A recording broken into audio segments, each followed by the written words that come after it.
Picture a wedding feast dressed entirely in white flowers, silver catching candlelight, 200 guests seated in perfect order around a great hall, except for one woman, placed deliberately below the household's own servants, in full view of the bride and groom at the head of the table. She said nothing. She did not rise. She did not protest. She simply sat with her spine straight and her hands folded in her lap, and let 200 witnesses watch a duke decide, without a single word, exactly where she belonged. What none of them could have known that afternoon was that years later, a letter bearing that same family's crest would arrive on her desk, and she would break its seal only long enough to read a single line before setting it face down, unfinished, because the woman who once had no choice but to sit at that table had long since decided that no letter, however urgent, would ever again dictate the pace of her life. This is her story, and it begins on the morning that letter finally arrived. The seal on the letter was crimson wax, pressed with the crest of a duchy she had once known better than her own reflection. It arrived on an ordinary Tuesday morning, carried by a rider whose boots were still dusted with the road, and it was placed on the corner of her desk, the way one might place something that could still, after all this time, do harm.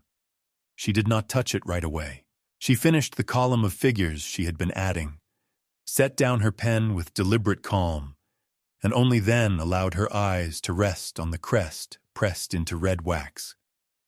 9 years had passed since she had last stood beneath that same crest, carved into stone above a doorway she had once believed would always be open to her. 9 years since a room full of witnesses had watched her be shown, without a single raised voice, exactly where she belonged in the eyes of the man she loved. She had built, in that time, a life that owed nothing to Kestwick House, a ledger of her own, a name spoken with respect in rooms the Duke had never entered, a quiet independence that no seating arrangement could ever again take from her. She broke the seal at last, read the first line, and set the letter face down on the desk without finishing it. Whatever Alaric Kestwick wanted from her now, he would have to wait for it. The same way, once, she had been made to wait below men and women who carried his trays and turned down his bed linens. But to understand why a single unopened letter could still make her hands go still, one has to return to the autumn morning when the invitation first came, and to the wedding feast that followed it. The first letter had come without warning, though in fairness, little in that house ever announced itself before it arrived. Adelia Marlowe had managed the correspondence of Kestwick House since she was 17 years old, a task passed to her by the old Duchess in the last months of her illness, and in 11 years she had learned to recognize every hand that wrote to Alaric before she broke a single seal. This one bore his own seal, sent from within the very house where she worked, carried up 2 flights of stairs by a boy who did not understand why his hands were shaking as he delivered it. It informed her, in Alaric's careful, unhurried script, that he was to be married within the month to Lady Beatrix Calvert, a woman whose family's fortune would settle the debts 3 generations of Kestwicks had allowed to accumulate like dust in a shuttered room. He wrote that he hoped she would be present at the feast, that her presence at the house had meant more to him than he had ever properly said, and that he trusted her, as he trusted no one else living, to help see the household through the preparations. Adelia read the letter twice, then folded it along its original creases and set it inside the ledger drawer where she kept the household's most delicate accounts. She did not weep, and she did not permit herself the indulgence of surprise. She had spent 11 years managing the private business of a man who had never once asked what she wanted for herself, and she told herself, that morning, that this was simply one more account to balance. She could not have known that the wedding feast itself would ask something of her that no ledger could ever record. By the day of the wedding, The great hall of Kestwick House had been transformed so thoroughly that Adelia scarcely recognized the room in which she had spent a decade of ordinary mornings. White hothouse flowers, forced open weeks before their season by gardeners paid triple their wages for the trouble, climbed every column and framed every window, their sweetness thick enough to taste at the back of the throat. Silver had been polished until it threw back the candlelight in sharp, cold points, and somewhere beneath the flowers and the silver and the low murmur of 200 guests, the scent of roasting meat and warm bread drifted in from the kitchens like a promise the day intended to keep. Adelia had helped arrange nearly all of it, the flowers, the seating charts, the order in which the courses would arrive, because Lady Beatrix Calvert, for all her fortune, had arrived at Kestwick House only 3 weeks before the ceremony and understood nothing yet of how the household ran. Adelia had assumed, without quite admitting she had assumed it, that her own place at the wedding would reflect 11 years of quiet, essential service. Not a place of honor, she told herself, only a place among those the family considered its own. She dressed that morning in the deep green silk she reserved for occasions that mattered, the only truly fine gown she owned, and she stood for a long moment before the narrow mirror in her room, telling herself that today was simply another day of service, dressed in slightly finer cloth. She did not yet know that a seating chart had been redrawn twice in the final week, each time at Lady Beatrix's private instruction, and that the final version bore her name in a place it had never occupied before. The steward found her just before the guests were seated, a folded card in his hand and an apology already forming on his face before he had said a single word. Mr. Osric Bellamy had served Kestwick House for 22 years, long enough to know every indignity that title and money could arrange between two people at a table, and he held the card out to Adelia the way one might hand over something already known to be a wound. The card bore her name in a stranger's hand, and beneath it, a table number that took her a moment to place. Not among the family, not among the guests of standing, but at the long trestle table set along the servants' corridor, below the kitchen staff who would be permitted to eat once the final course had gone out. Below the ladies' maids and the grooms, and the boy who had carried her letter up 2 flights of stairs. Adelia read it twice, the way she had read Alaric's letter twice, searching each time for some other meaning the words might yield if she were patient enough. "There has been no mistake, Miss Marlowe," Bellamy said quietly, and something in his voice told her he had already tried, and failed, to have the arrangement changed. "I am told the placement comes directly from Lady Beatrix." He did not need to say the rest, that Alaric had signed off on the final seating chart without reading each name, trusting his bride with a detail he considered beneath his attention on the happiest day he believed he would ever have. She took her seat at the appointed hour, because the alternative, refusing publicly, making a scene in a hall full of witnesses who had known her for a decade, would have cost her a dignity she was not willing to spend on anyone's behalf but her own. The trestle table stood in clear view of the family's dais, close enough that she could watch the wedding party take their places, close enough that anyone glancing down the length of the hall would see exactly where the Duke's most trusted servant of the household had been placed on his wedding day. Conversation around her continued in low, uncertain murmurs, the household staff exchanging glances they were too well trained to voice aloud. A young kitchen maid touched Adelia's sleeve once, gently, as though touch alone could apologize for what words could not. Adelia kept her spine straight and her hands folded in her lap, and when a footman set a plate before her, the same course, she noted, as the one being served to the family above, she thanked him by name. Because courtesy, she had long ago decided, was the one thing no seating chart could ever take from a person. Alaric, seated beside his new wife at the head of the hall, did not look down the length of the room even once. Whether he did not think to, or could not bring himself to, or simply had not yet learned to see past his bride's careful smile, Adelia would spend the better part of 9 years wondering. But on that afternoon, watching him laugh at something Beatrix whispered near his ear, she understood only that the answer, whatever it was, no longer mattered as much as the fact that she had been made to sit and watch it. What Adelia did not yet know, sitting at that trestle table with her hands folded and her back straight, was that the seat assigned to her had not been an accident of protocol at all. It had been chosen, deliberately, by someone in that hall who understood exactly what it would cost her. Who arranged it and why is a question the story will answer in full. But not yet. What no one else in that hall witnessed, because Lady Beatrix Calvert had learned, in her 24 years, exactly how to arrange her face for an audience, was the flicker of satisfaction that crossed her features when her gaze found the trestle table and settled, for just a moment, on the woman seated below the servants. It was not hatred, precisely. It was something colder and more practical. The quiet confirmation of a plan that had gone exactly as intended.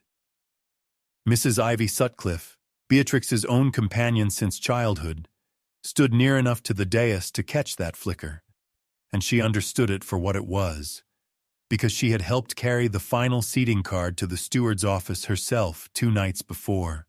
at Beatrix's private request. She had told herself, delivering it, that it was only a matter of protocol, only a bride establishing the order of her new household, and she had believed that lie completely enough to sleep soundly that night, though it would return to trouble her, unbidden, for years afterward. Beatrix leaned toward her new husband and laughed softly at some remark of his, her hand resting with practiced affection on his sleeve, and nothing in her bearing suggested a woman who had spent 3 weeks quietly ensuring that the one person in that household who might have warned Alaric against her,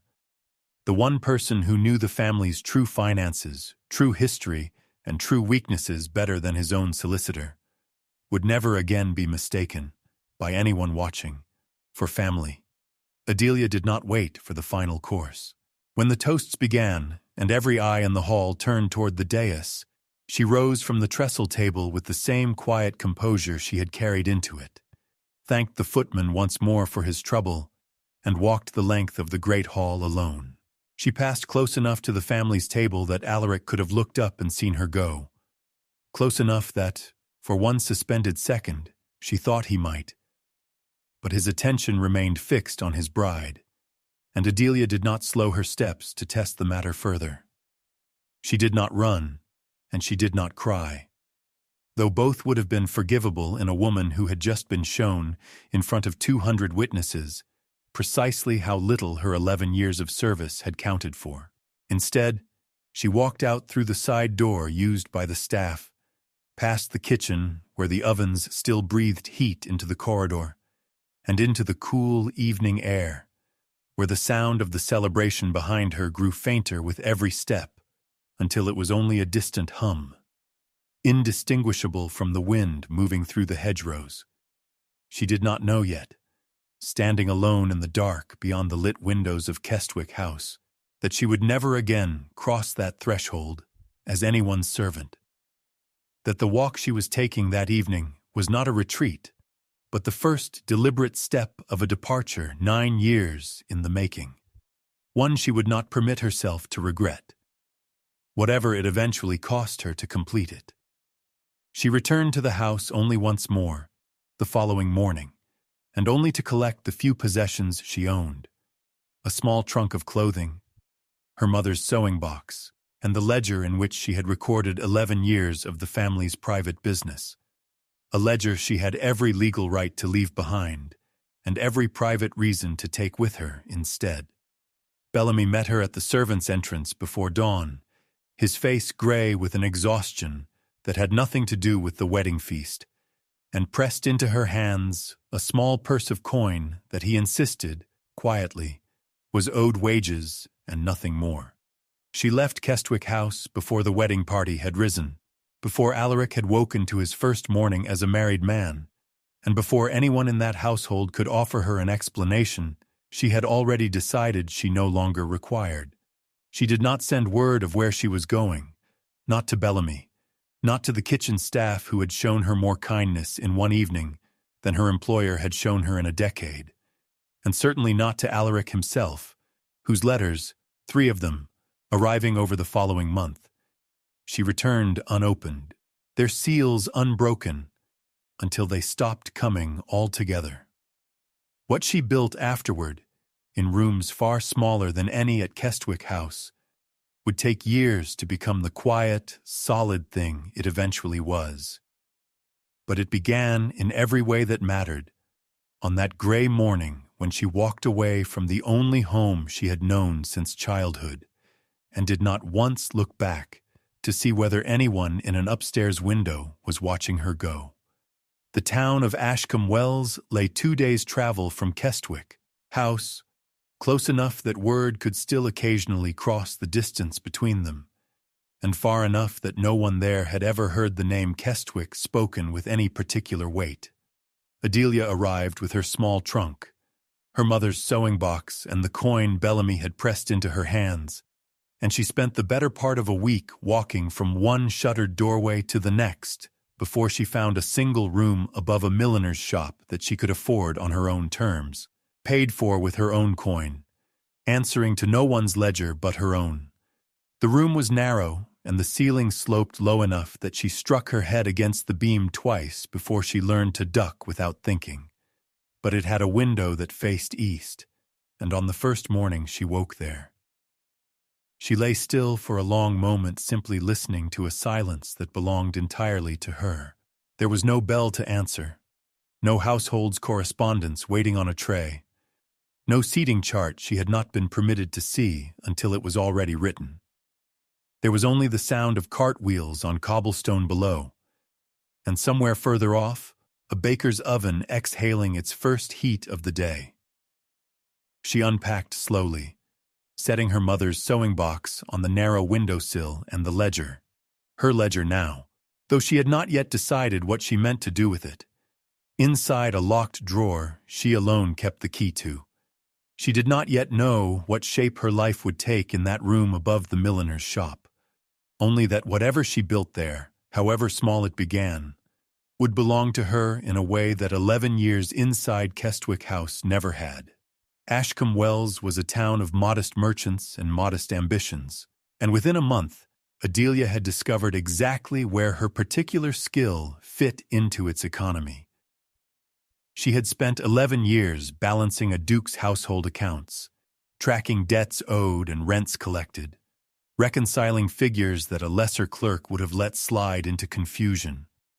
And she found, to her quiet surprise, that a town full of tradesmen kept their books in far worse order than any duke's estate, and were far more grateful for the correction. She began with the milliner downstairs, who paid her a modest fee to untangle a year of muddled receipts, and word of her work spread the way it does in towns too small to keep a secret. From the milliner to the chandler, from the chandler to a young solicitor who needed a steady hand, with client accounts he had no patience for himself. Within half a year, Adelia Marlowe had become, without ever intending the title,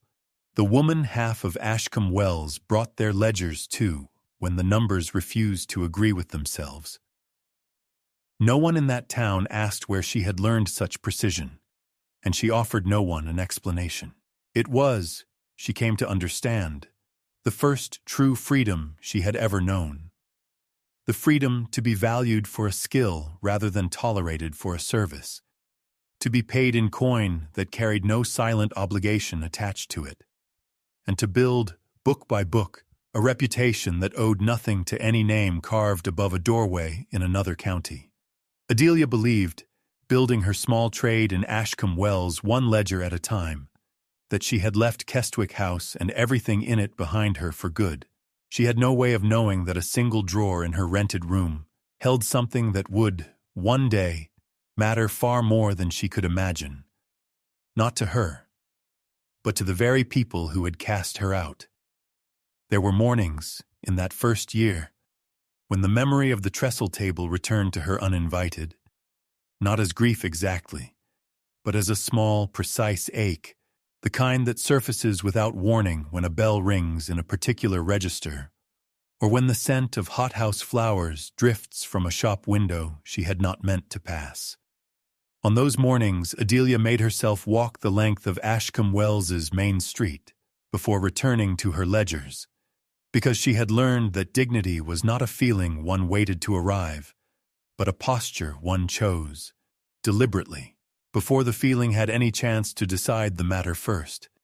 She never spoke Alaric Kestwick's name to anyone in that town, not out of shame, but out of a fierce, private discipline.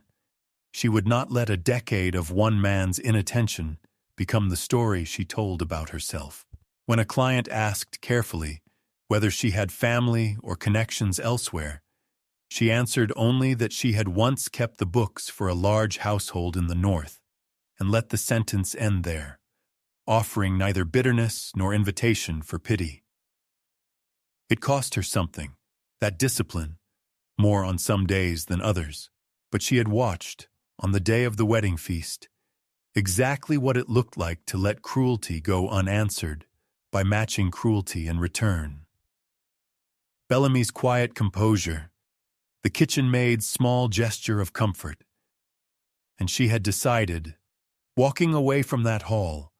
that whatever she built afterward would be built on the same foundation. Whatever else Kestwick House had taken from her, it would not also take the manner in which she carried herself through the years that followed. At Kestwick House, the months following the wedding unfolded exactly as Beatrix Calvert had intended them to. She redecorated the West Wing within the season, replaced 3/4 of the household staff with servants of her own choosing, and established, with the practiced ease of a woman who had spent her whole life learning, how rooms full of people ought to perceive her, a reputation as a duchess of exceptional grace and generosity. She hosted, she corresponded, she smiled at exactly the correct moments, and the wider society that mattered to Kestwick House's standing came to regard her within a year as one of the finest hostesses in the county. What that wider society did not see, because Beatrix took great care that it never would, was the smaller, colder authority she exercised within the household itself, an authority built on the same instinct that had placed Adelia Marlowe below the servants at her own wedding feast. Any member of staff who had served under Adelia's management during her years of correspondence keeping found themselves quietly reassigned, replaced, or simply let go within 18 months. Their departures explained to Alaric in terms so reasonable he never thought to question them. Bellamy remained, the one fixed point Beatrix could not easily remove without drawing questions she preferred not to answer, given his 22 years of service and the respect he commanded among the tenants. But even Bellamy noticed, in that first year, how thoroughly the household had been remade in his new mistress's image, and how completely the name Adelia Marlowe had ceased to be spoken within its walls, as though a decade of steady, essential service could be erased as easily as a name struck from a seating chart. It was Mrs. Ivy Sutcliffe who first noticed how carefully Beatrix managed the story of Adelia's departure, though it took her some months to understand the full shape of what her mistress was doing. When a visiting cousin asked, over tea, whatever had become of the household's former correspondence keeper,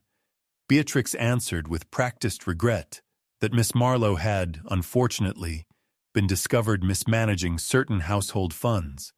and that the family had handled the matter as quietly and generously as such an unpleasant discovery allowed. The story was not, strictly speaking, a single lie so much as a careful arrangement of implication. No formal accusation had ever been made, no theft had ever occurred, and Beatrix took care never to state anything so plainly that it could later be proven false. She simply allowed the suggestion to settle into conversation after conversation, a small stain spreading slowly enough that no one traced it back to its source, until the household's version of events became, within the county, the only version anyone had reason to doubt. Ivy repeated the story herself, twice, before she allowed herself to notice what she was doing. Defending, without quite meaning to, a version of the truth she had helped construct, rather than one she had any evidence for. She told herself, both times, that she was merely protecting her mistress's reputation, the same small lie she had told herself carrying the seating card to the steward's office. It would be years before she permitted herself to weigh how much of that story had been convenience, and how much had simply been cowardice wearing convenience's face. Alaric Kestwick, in those same months, occupied himself with the business of settling 3 generations of debt and the considerable demands of a new marriage,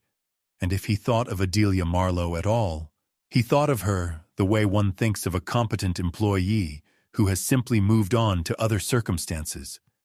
a fact requiring no further inquiry. He had, after all, written to her 3 times in the weeks following the wedding, and when those letters returned unanswered and eventually unopened, he had absorbed the silence as confirmation of whatever explanation Beatrix had already supplied him.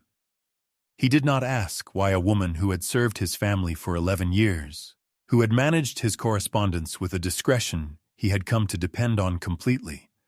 would leave without a single word to him directly.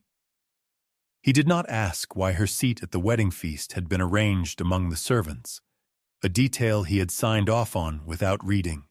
trusting his bride with an arrangement he considered too small to warrant his personal attention. He simply allowed the matter to close,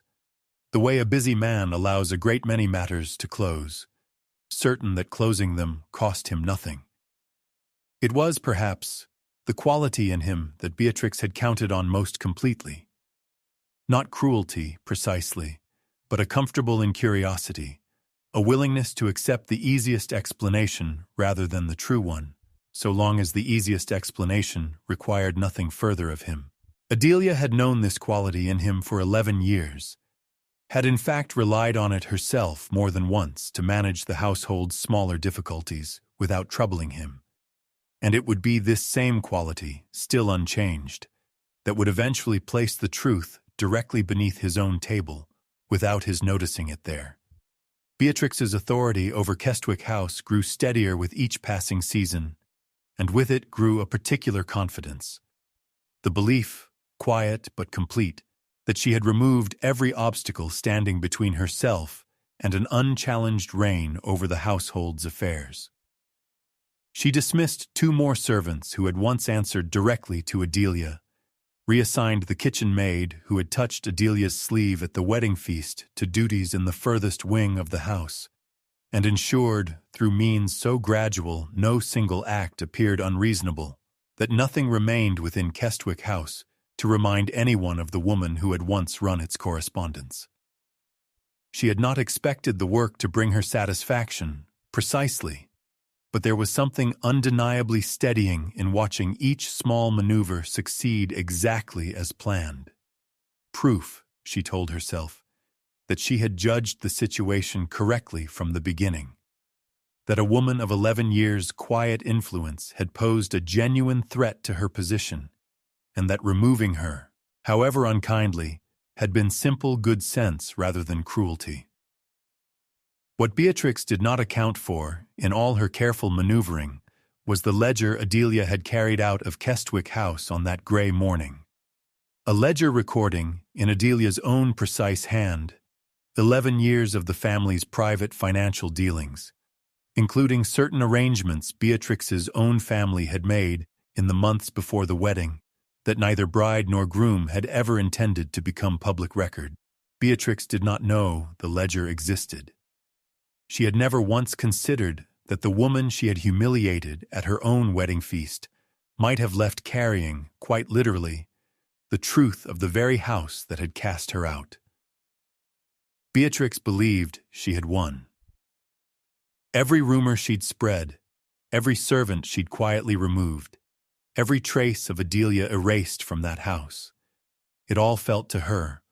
like proof of a plan executed perfectly. She had no idea that the woman she'd humiliated at her own wedding feast had walked out carrying the one thing capable of undoing everything she'd built. By the second anniversary of the wedding, the household had settled into a comfortable certainty that Adelia Marlowe belonged entirely to the past. A chapter closed so thoroughly that even Bellamy, who thought of her often, had stopped expecting any word to arrive. Beatrix moved through Kestwick House with the ease of a woman who had won every point that mattered,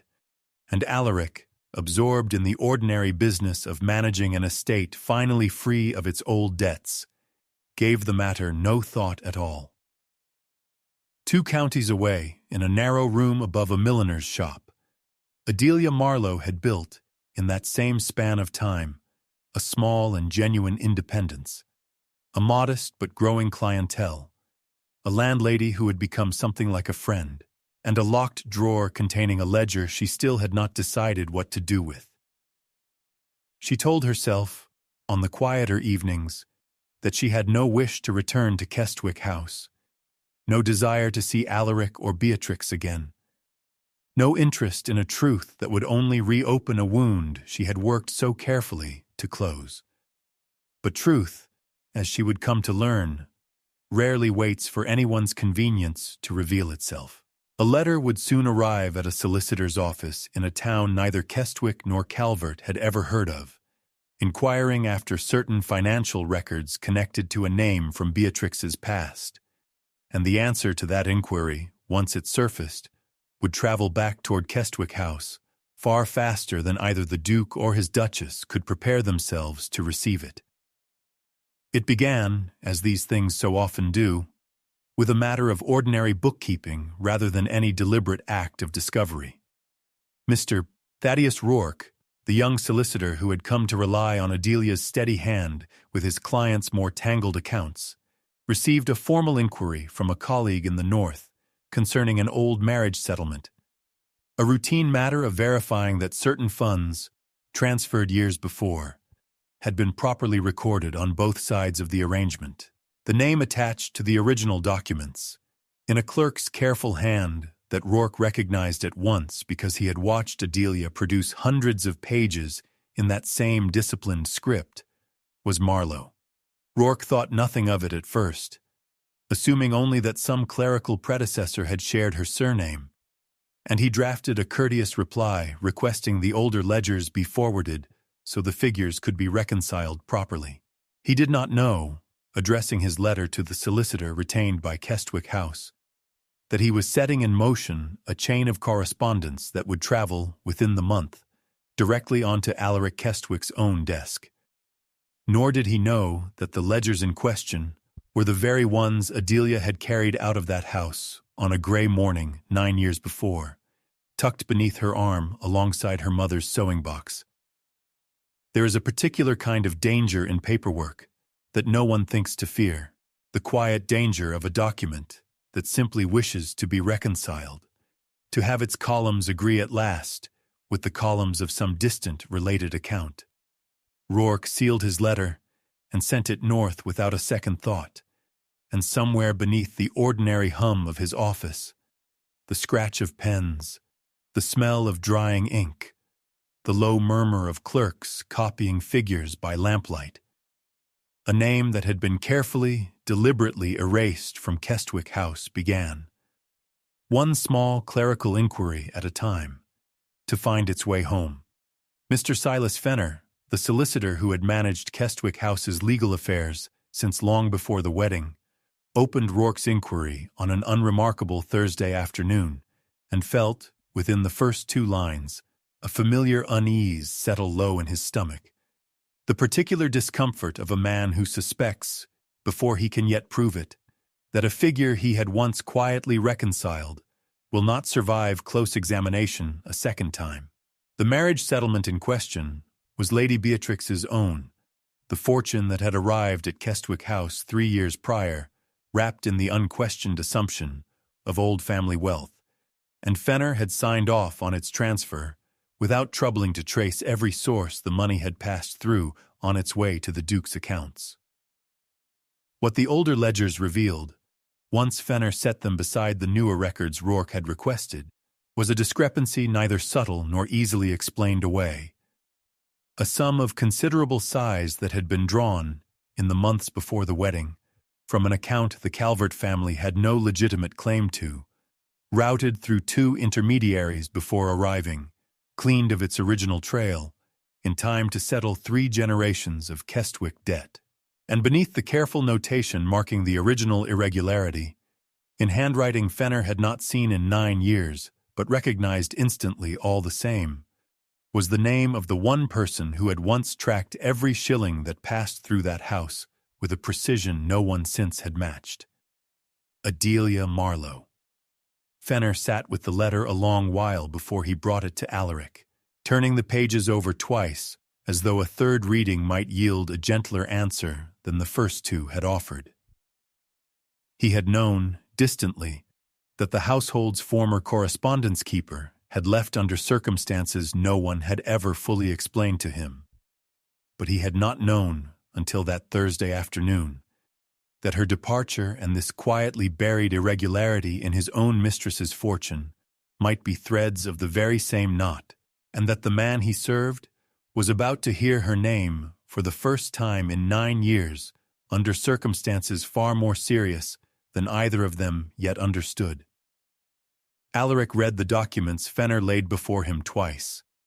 The way a man reads something he suspects will require him to rearrange a great deal he has taken for granted. And when he finally looked up from the pages, the first question he asked was not about the money at all. He asked instead why Adelia Marlowe's name was attached to a transaction dated in the final weeks before his wedding, and whether Fenner had any record of what she might have known, and whether, this last question delivered more quietly than the others, anyone in the household had ever properly explained why she had left without so much as a farewell to a man she had served for 11 years. Fenner had no satisfying answers to offer, and his admission of that fact seemed to unsettle Alaric more than any figure in the ledger had. For the first time in 9 years, the Duke found himself doing something he had never once thought to do in all the months following her departure. He began asking the household's remaining staff, one by one, what they remembered of Miss Marlowe's final days at Kestwick House, and why, precisely, 3 letters he had sent to her afterward had returned to him unopened. It was a small thing, that shift from certainty to inquiry, but it was not nothing. A man who had spent 9 years accepting the easiest available explanation for an uncomfortable absence had finally encountered a discrepancy too precise to dismiss with a shrug,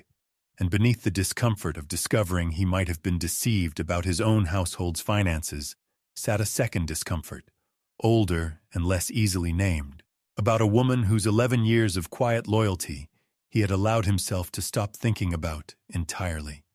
Whatever answer waited at the end of this inquiry, he understood, standing in Fenner's office with the ledger pages still warm from the man's hands. It was not going to be a comfortable one. Mr. Osric Bellamy had waited 9 years for someone in that house to ask him the right question. And when Alaric finally did, standing in the butler's pantry on a gray afternoon, his voice lower and less certain than Bellamy had heard it in years, the old steward found that the answer he had carried in careful silence for so long came out of him more easily than he expected, as though it had simply been waiting behind a door someone had finally troubled to open. He told the Duke, plainly and without embellishment, of the seating card that had arrived 2 days before the wedding, bearing Adelia's name beside the servants' trestle table, and of the apology he had offered her that he had never quite forgiven himself for not making stronger. He told him, too, of the small kindnesses she had shown the staff in her 11 years of service, of the young kitchen maid reassigned to the furthest wing of the house not long after reaching out to comfort Adelia at the feast, and of the quiet, persistent rumor, never confirmed, never quite denied, that certain unflattering stories about Miss Marlowe's departure had originated closer to the family's own rooms than anyone had been willing to say aloud. Bellamy chose his words with the same careful discretion he had exercised for 2 decades.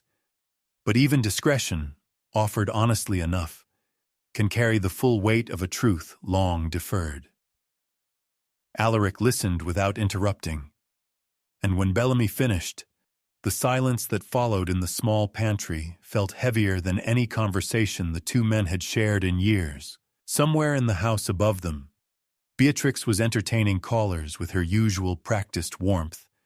entirely unaware that the one servant who had watched everything from the beginning had just handed her husband the first thread of a truth she had spent 9 careful years weaving over. For 9 years,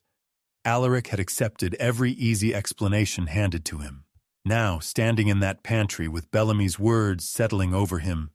he was about to learn that the truth he'd never bothered to ask for had been sitting beneath his own roof the entire time, closer than he could have imagined, and far more damning than he was prepared for. It took Fenner another fortnight of careful tracing to establish, beyond any reasonable doubt, what the ledgers actually showed: that the funds settling 3 generations of Kestwick debt had been drawn from an inheritance the Calvert family had no rightful claim to, an inheritance belonging instead to a distant relation Beatrix's father had quietly maneuvered out of her portion in the years before the wedding, using precisely the kind of careful, deniable arrangement his daughter would later prove so skilled at constructing herself. Adelia, managing the household's correspondence in those final months, had noticed the irregularity, recorded it faithfully in her own ledger exactly as her position required of her, and said nothing publicly, trusting, wrongly as it turned out, that the matter would be handled through proper channels once the wedding settled and cooler heads could examine it. The truth, once Alaric finally sat with all of it laid before him, arrived with a bitterness that curdled slowly rather than all at once. The woman he had trusted enough to manage his family's most private affairs had known, before his own wedding day, that his bride's fortune rested on a foundation considerably less solid than anyone had claimed. And rather than being rewarded for that quiet, faithful diligence, she had been seated below the servants at the very feast her own careful silence had helped make possible, then erased so thoroughly from the household's memory that even her name had become something spoken only in careful, damaging rumor. He thought of the trestle table Bellamy had described, of Adelia seated in full view of the dais while he laughed at something his new bride whispered near his ear, and understood, with the particular clarity that arrives only when it is far too late to be useful, that the truth of his own marriage had been sitting in plain view the entire time, not hidden in some distant ledger, but literally beneath the table where he had once let her be placed without a second thought. For the first time since her departure, Alaric Kestwick undertook, with a determination that surprised even Fenner, an active search for the woman he had spent 9 years assuming had simply moved on to quieter circumstances. He wrote to Rourke directly, requesting any forwarding address the solicitor might hold for his correspondent in Ashcombe Wells. And when Rourke's reply confirmed only that Miss Marlowe kept her personal residence entirely separate from her professional dealings, Alaric found himself doing something he had not done in nearly a decade of managing a duchy. He traveled, without informing his wife of his precise purpose, the 2 days' distance to the town itself. Ashcombe Wells, when he arrived, proved smaller and plainer than anything he had imagined for a woman he had once known only within the polished corridors of Kestwick House. And he found himself walking its narrow main street with an unfamiliar humility, asking shopkeepers and clerks whether they knew of a Miss Adelia Marlowe, watching more than one face soften with immediate protective recognition at the name before offering him nothing further. The milliner beneath whose shop Adelia had once rented her first narrow room remembered her fondly and volunteered, without being asked twice, that Miss Marlowe was well regarded in the town, but offered no address, and something careful in her manner suggested the omission was deliberate rather than forgetful. It was, Alaric began to understand as the afternoon wore on, and door after courteous door failed to yield the one detail he needed. A town that had quietly decided to protect her, and the realization struck him with an unexpected force. Whatever she had built in her years away from Kestwick House, she had built it well enough that an entire town would close ranks around her rather than hand a duke her direction. And he could not decide. Walking back toward the coaching inn as the light began to fail, whether that fact filled him with hope or with a shame he had not yet earned the right to set down. It was Rourke, in the end, who confirmed what Alaric had already begun to suspect, that Adelia Marlowe's address was known to perhaps 3 people in all of Ashcombe Wells, and that all 3, including the solicitor whose accounts she managed with such quiet skill, had been asked, at some point in the preceding years, to guard it, and had agreed without needing to be asked twice. Rourke received the Duke courteously enough, listened to his explanation with evident sympathy, and then, with the same careful discretion Bellamy had shown 9 years earlier, declined to provide the single piece of information Alaric had traveled 2 days to obtain. "She has never asked me why I keep it from anyone who inquires," Rourke told him, folding his hands together on the desk between them in a gesture that closed the conversation as surely as any locked door. "Ate, but I have come to understand, in the years I have known her, that whatever brought Miss Marlowe to this town, she did not come here to be found by anyone who once knew her by another name." He offered instead to forward any letter the Duke wished to leave, an offer extended, Alaric understood, purely as a courtesy, and one that promised no guarantee she would ever choose to open it. Alaric left Rourke's office with nothing but the knowledge that Adelia was alive, was well, and was protected by an entire town's quiet loyalty. And as his carriage carried him back toward Kestwick House, and the wife who still did not know precisely why he had traveled 2 days from home, he understood that finding her again would require something he had never once had to offer her in 11 years of her faithful service. Patience earned honestly, and a reason for her to answer that did not depend on his title alone. The letter that finally reached Adelia did not come from Alaric directly, and this alone was what allowed her to read it past the first line. It arrived instead through Rourke's office, forwarded with his own note attached explaining, with evident discomfort, that a matter concerning the Calvert inheritance had grown serious enough that her testimony, not her forgiveness, not her presence at any family occasion, but her professional testimony as the household's former correspondence keeper, might be required to settle a legal dispute now unfolding between 2 solicitors' firms and a distant relation of Beatrix's, who had, it seemed, finally found the courage to challenge what had been done to her years before. Adelia read Rourke's note 3 times before she permitted herself to understand what it was actually asking of her, and what it was not. No one was inviting her back into that house as anything resembling family, and no one was asking her to forgive 9 years of silence over 3 unopened letters. They were asking her to confirm, with the precision she had once brought to 11 years of ledgers, that the irregularity she had recorded before her departure was real, exact, and traceable. A request that touched nothing of the wedding feast and everything of the discipline that had carried her through it. She sat with the locked drawer open before her for the better part of an evening, the ledger resting on her desk exactly where she had kept it for 9 years, and understood that whatever came of answering this request, it would not be for Alaric's sake, and certainly not for Beatrix's. It would be, if she chose to answer it at all, entirely for the sake of a truth she had recorded faithfully once, and had no intention of letting die quietly, simply because it was inconvenient for the people it implicated. She wrote to Rourke the following morning to say she would come. She arrived at the solicitor's chambers in a town equidistant from both Kestwick House and her own quiet rooms, chosen deliberately, she suspected, so that no one need cross fully into the other's territory to settle the matter properly. Alaric was already seated when she entered, along with Fenner, a clerk taking notes, and the distant Calvert relation whose challenge had set the whole inquiry in motion. And when Alaric rose from his chair at the sight of her, some old instinct of courtesy overriding 9 years of silence,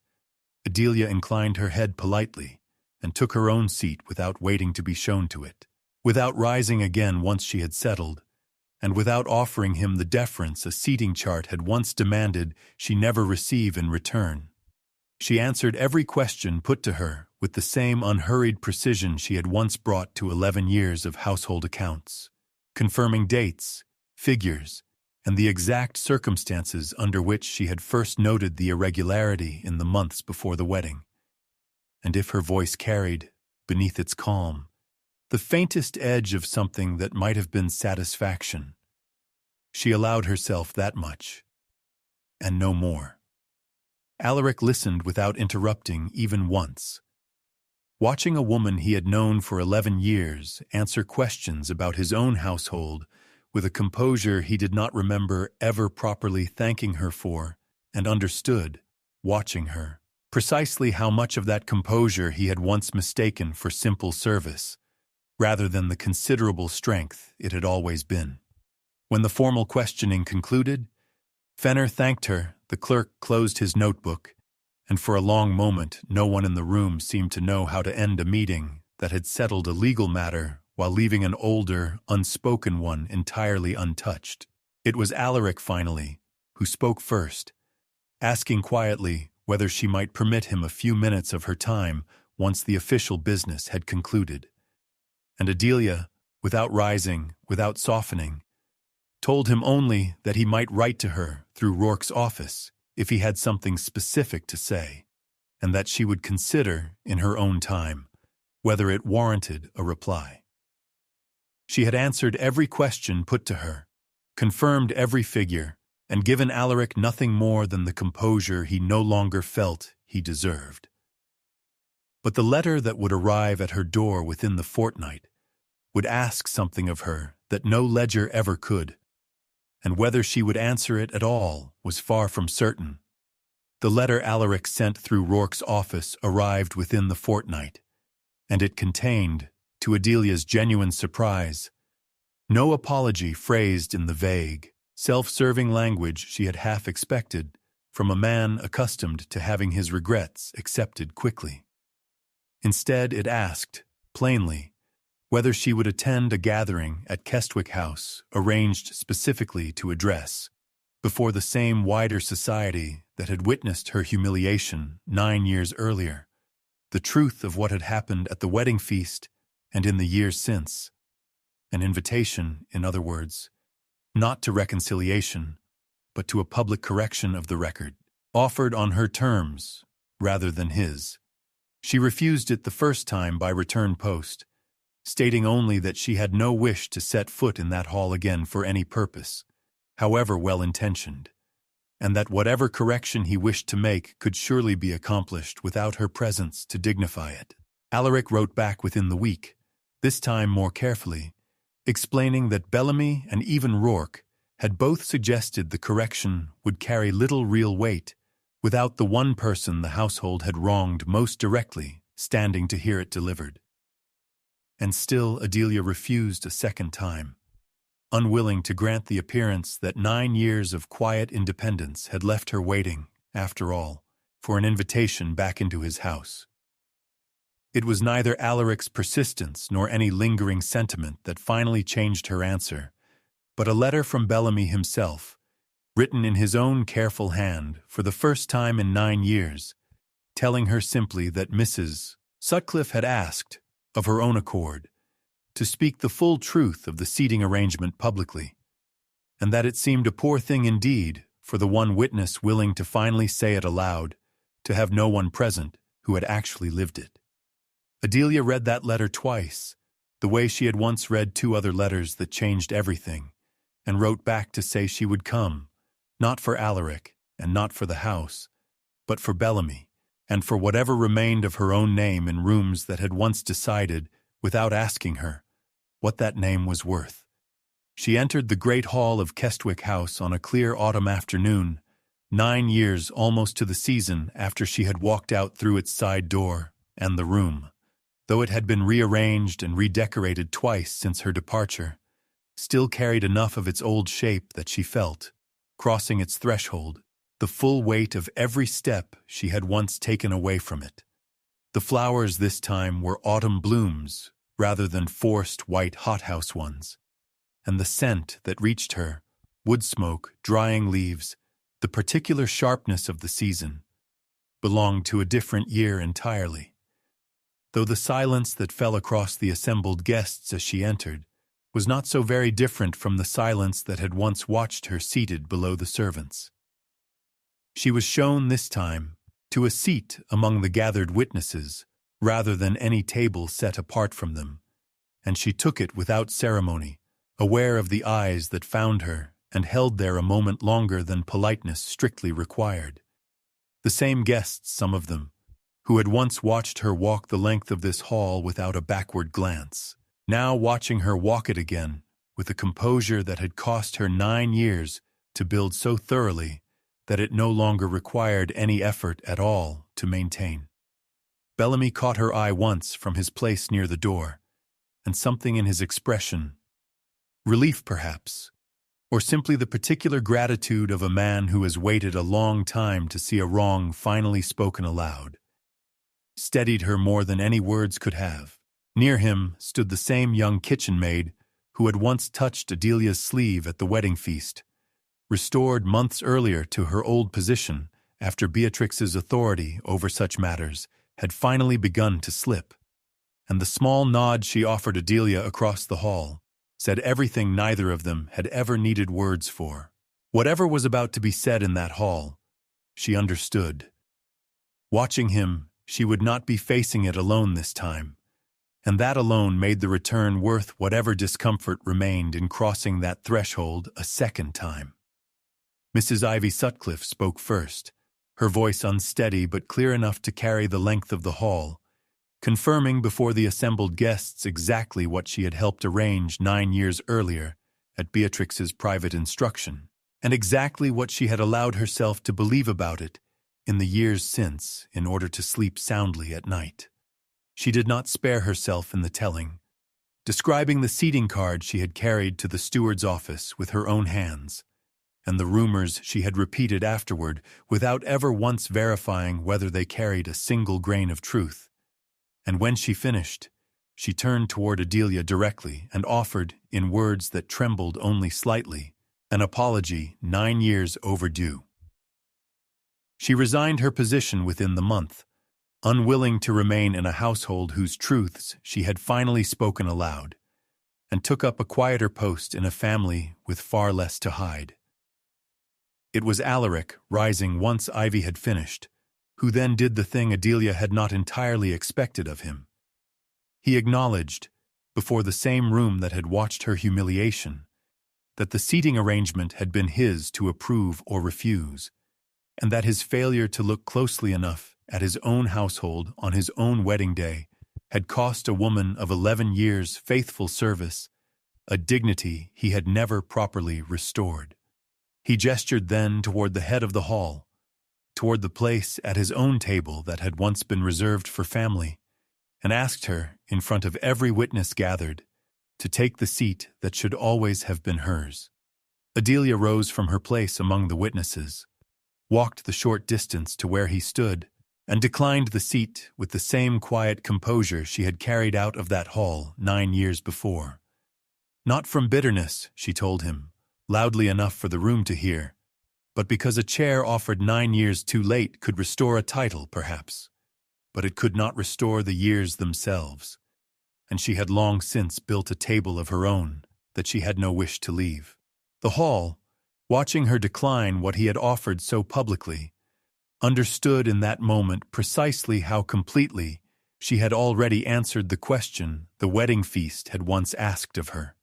Beatrix Calvert had not attended the gathering, a fact her absence made louder than any excuse offered on her behalf, and in the weeks that followed, the full accounting of what she had lost became clear to a household and a society that had once regarded her as one of the finest hostesses in the county. The inheritance her father had quietly maneuvered from a distant relation was ordered restored in full, with the legal proceedings drawing precisely the kind of public scrutiny she had spent 9 years carefully avoiding, and the reputation she had built on careful appearances collapsed far faster than it had ever been constructed. What she had never accounted for, in all her patient maneuvering against a woman she considered a threat, was that the true danger had never been Adelia's presence in the household at all, but her own certainty that cruelty executed quietly enough would never require an accounting. A certainty that had cost her, in the end, not only her fortune's foundation, but the loyalty of the one companion who had helped build it, and the respect of a husband who now understood exactly what kind of woman he had married, and exactly what kind of woman he had once let walk away. Alaric did not seek to end the marriage, bound as he was by vows and by a debt to his own name that a public scandal could ill afford to deepen further. But something in the ease between them had changed permanently, and would remain changed for as long as the marriage continued. A quiet, private consequence far less dramatic than any public unraveling, but no less real for its restraint, and no less deserved. Adelia returned to Ashcombe Wells within the week, to the narrow room above the milliner's shop that had long since become a modest house of her own, purchased outright with 9 years of careful, honest work, and to a town that had guarded her privacy so faithfully it had never once made her feel the absence of the grander world she had left behind. Her ledgers continued to fill with the ordinary business of tradesmen and solicitors who valued her precision, and if her name occasionally traveled, in careful whispers, back toward the county she had once served, she no longer troubled herself with what those whispers said, because she had long since stopped needing anyone else's account of her worth to know it for herself. She heard, some months later, that the Calvert scandal had cost Kestwick House a season's worth of standing it would take years to fully recover, and she found, examining her own feelings on the matter, neither satisfaction nor regret in the news, only the quiet, settled knowledge that she had told the truth when it was asked of her, and had let the consequences fall exactly where 9 years of careful, quiet maneuvering had built them to fall. She did not write to Alaric again, and he did not write to her. The very letter she had once set face down on her desk, the one bearing his ducal crest and asking her to stand once more in that hall, had been the last word either of them would ever send the other, and the silence that followed it settled at last into something that no longer ached the way it once had. She never sat at that table again, not because the seat was never offered, but because she had long since built one of her own, at a house entirely her own, among people who had never once needed a seating chart to know exactly where she belonged, and perhaps that, in the end, was the truest measure of everything she had lost and everything she had built to replace it. Because the world rarely rewards the person who shouts the loudest for justice. It rewards, quietly and in its own time, the person who never once stopped being exactly who she always was. If stories like Adelia's, of quiet dignity that outlasts public cruelty, and patience that eventually gets its due, are the kind you want waiting for you next time, make sure you're subscribed and that your notifications are turned on, so the next one finds you the moment it's ready. There's always another story like this one coming.